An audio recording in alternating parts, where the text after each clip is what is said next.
Behold, my glorious supporter Lord Sihix has asked me to discuss loot incentive in Warframe and the issue of power creep. They specify that they'd like my perspective because they don't really see any incentive themselves. This is a challenging question because there's one way to answer this question that would really get to the root of Warframe's game design and why. Anyway, we'll get into it a little. But the way I'm ultimately going to answer this question is by simply telling you my experience.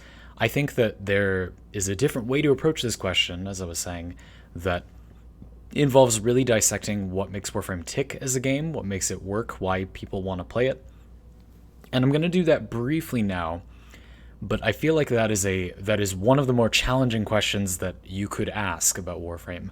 Not to say that I'm not interested in it, it's interesting, but I'm not going to claim to be able to give you a satisfying answer and solve the whole problem right now. So I'll talk about that briefly, and then I'm going to give you my own perspective. But to put it briefly, I think that the ultimate problem is that the game doesn't fit with the best incentive to grind for things, which is that they are fun. There are things about Warframe's design that don't perfectly play to that possible reason to grind for things. But for my part, I actually do think that the primary reason to grind for things is still simply because they're fun. Basically, what you're asking here is, why do people continue earning weapons when we already have such powerful weapons? And the reason that I do it is because they're fun. I enjoy them. But I think that the reason that it might not work for a lot of people is that Warframe is not terribly well optimized for it to be fun. I'm going to give you one example of this. I said that, again, this could be like an hours-long discussion topic that we can talk about more in the future, but I'm not really going to be directly answering the question. If I do that, I'm not going to claim to give you a satisfying answer, I was saying. So I'll see what I can do. So here's an example. When Melee 3.0 was first coming out, we saw our developers demonstrate Melee 3.0, and they demonstrated the lifted status effect. And I remember Rebecca or Steve or somebody on the development team on the stream was saying, but look how cool it is. Like, it's so cool that you can knock enemies up into the air. And I remember thinking that isn't cool because they fly away from you and you have to go get them. You all know why I don't like lifted. It's bad. They should not move horizontally while they're lifted. That is an inconvenience. But why is that a problem? Why is that an issue? Well, the reason is that the game is so objective focused, I guess.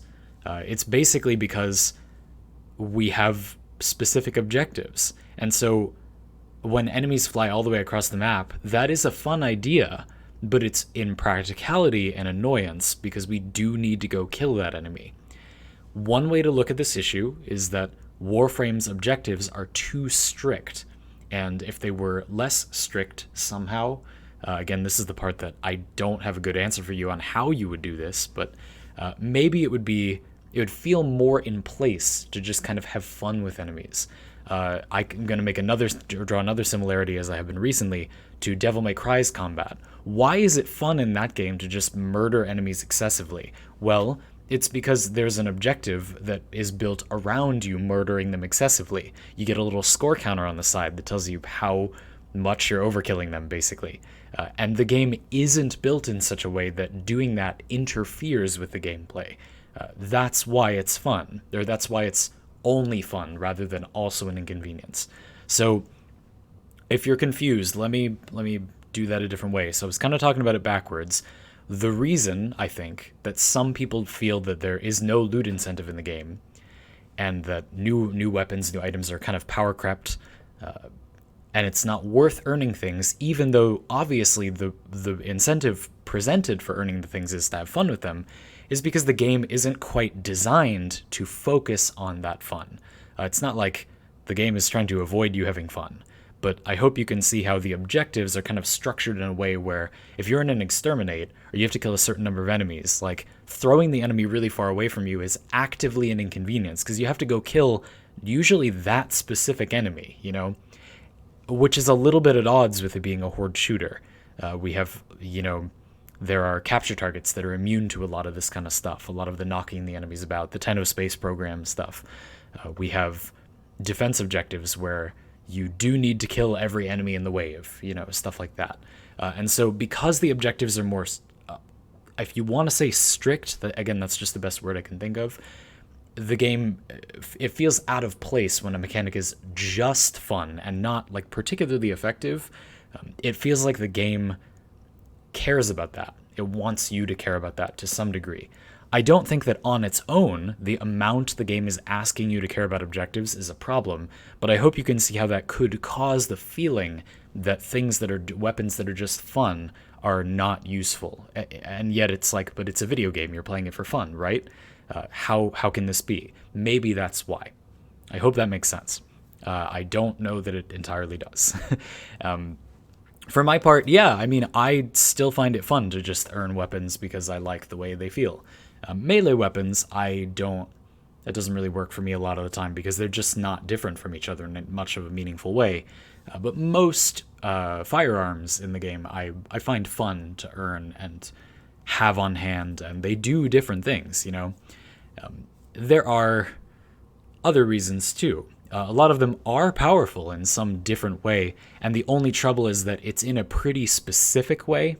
I think there's something going on here where Warframe has a huge amount of variety, and at a certain point, it kind of becomes an anti-diversity part of the game, where there are so many options that if you're not already using all those options, it can kind of feel like, yes, this thing does something unique that I can't already do, but I already have a lot of things that do unique things that I'm not even using. So is it really useful to have this thing, A practical example of this is when I make loadouts, a lot of the time I'm looking for a role filler in a loadout, and it will be a weapon that, deals with nullifier bubbles or restores energy or has some unique utility, right?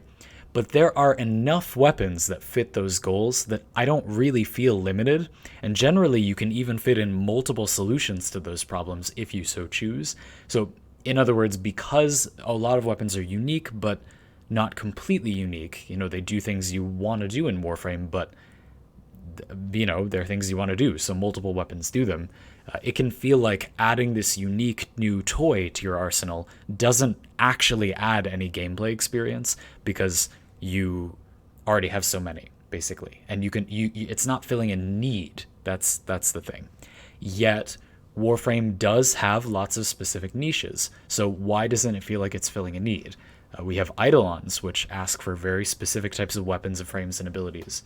We have things like the Index, very specific types of weapons and frames and abilities. Things like different kinds of missions, all sorts of content in the game that asks for specific kinds of weapons and abilities, or at least it benefits you to have specific kinds. Is it not specific enough, maybe? Is it too hard to counter the enemies in a way that feels direct and meaningful?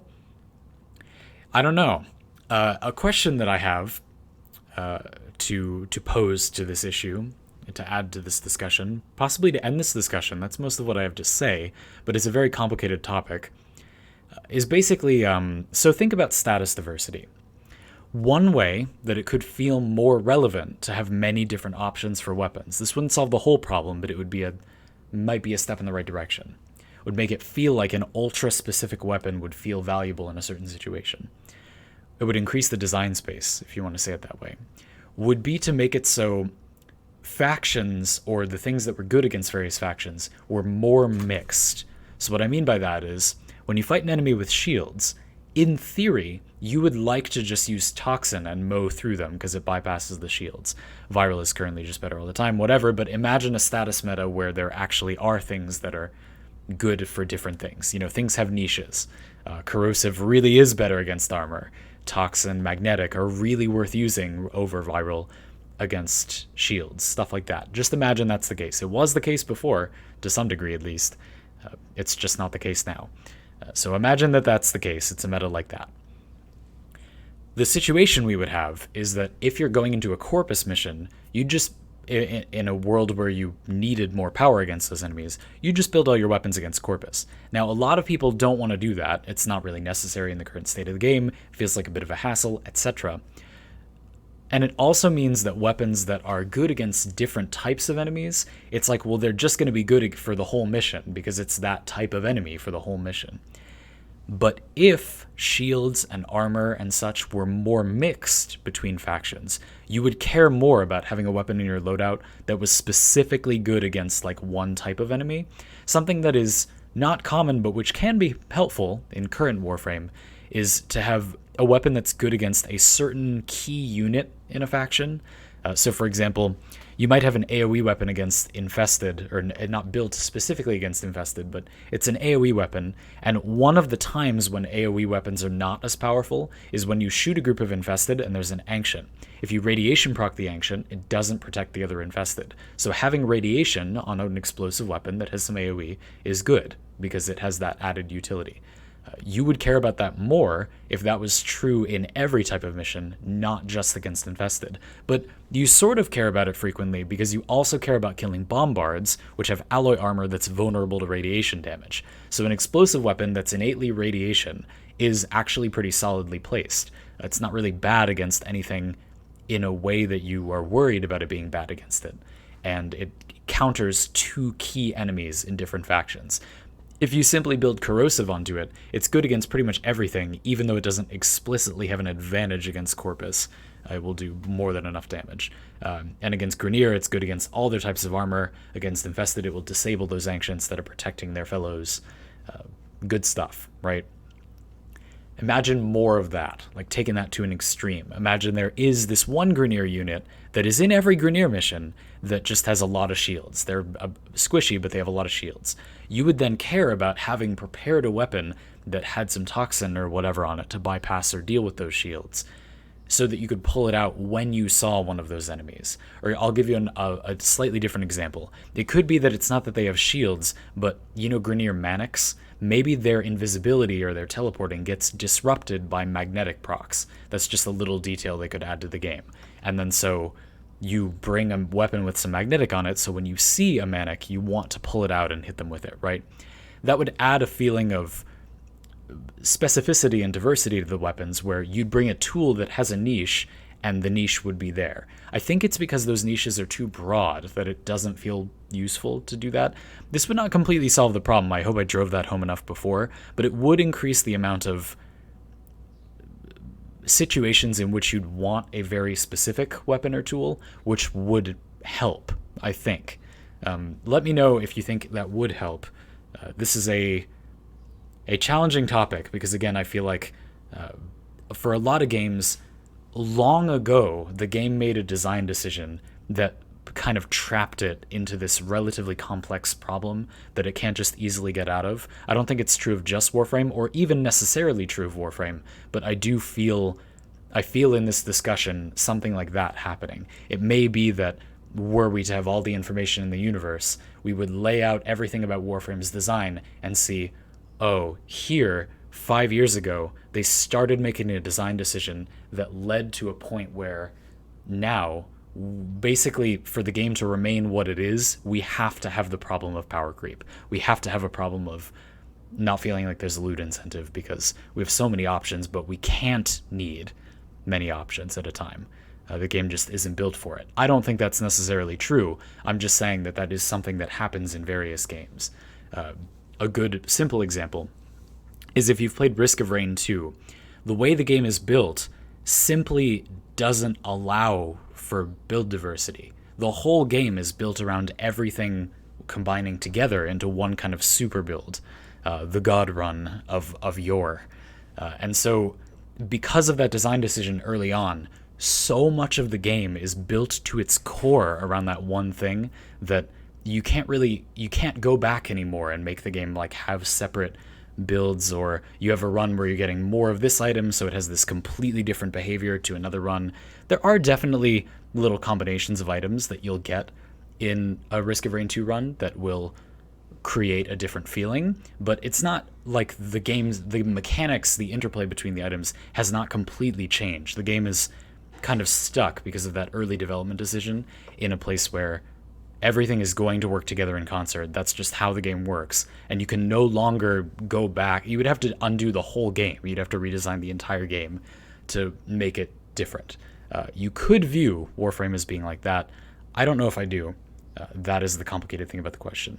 This was a very challenging topic to discuss in this format. If you watch this casually as more of a podcast and weren't able to focus on it entirely, I would particularly like to know if anything that we talked about made any sense, because I've thought about this topic before, but I think that it's a heady thing to discuss. I would love to talk about it more. Let me know what you thought. And Lord Sihix, thank you very much for your support.